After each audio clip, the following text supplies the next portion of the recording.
కాంగ్రెస్ హయాంలోని రాష్ట్ర అభివృద్ధి వైపు దూసుకెళ్లిందని డిప్యూటీ సీఎం భట్టి విక్రమార్క అన్నారు. ముషిరాబాద్ లో కాంగ్రెస్ విస్తృత స్థాయి సమావేశంలో పాల్గొని ఆయన ఈ ప్రసంగం చేశారు. ఇక సాఫ్ట్వేర్ రంగాన్ని తెచ్చి ఎన్నో ఉద్యోగాలను కల్పించింది తమ ప్రభుత్వమేనని భట్టి విక్రమార్క చెప్పారు. 10 ఏళ్లు పాలించిన బీఆర్ఎస్ ప్రభుత్వం ప్రజలను నట్టెట్ట ముంచారని ఆరోపించారు. రాబోయే రోజుల్లో 1 కోటి మందికి ఉపాధి అవకాశం కల్పించనున్నామని తెలియజేశారు. అలాగే కాంగ్రెస్ హయాంలోని రాష్ట్రం అభివృద్ధి వైపు దూసుకెళ్తుందంటూ భట్టి వ్యాఖ్యానించారు.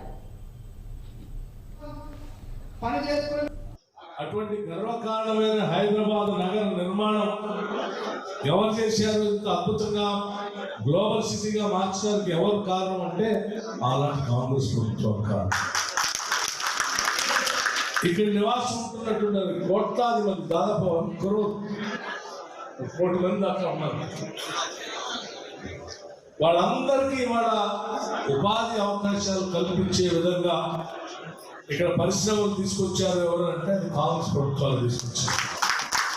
ప్రైవేట్ పరిశ్రమలు కానీ, ప్రభుత్వ రంగ పరిశ్రమలు కానీ, లేకపోతే వాటికి యాన్సిలరీ యూనిట్స్గా కానీ ఇవన్నీ వస్తేనే ఇక్కడ జనం బ్రతకడానికి వచ్చారు. ఉపాధి దొరికింది, ఉద్యోగాలు దొరికినాయి మొత్తం.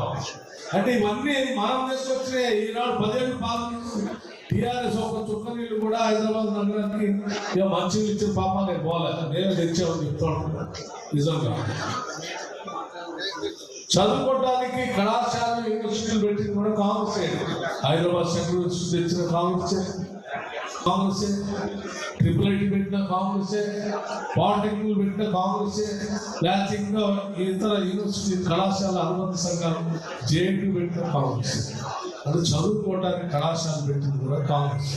అంటే నివాసం ఉంటున్నటువంటి కుటుంబాలకి వాళ్ళ పిల్లలు చదువుకోవడానికి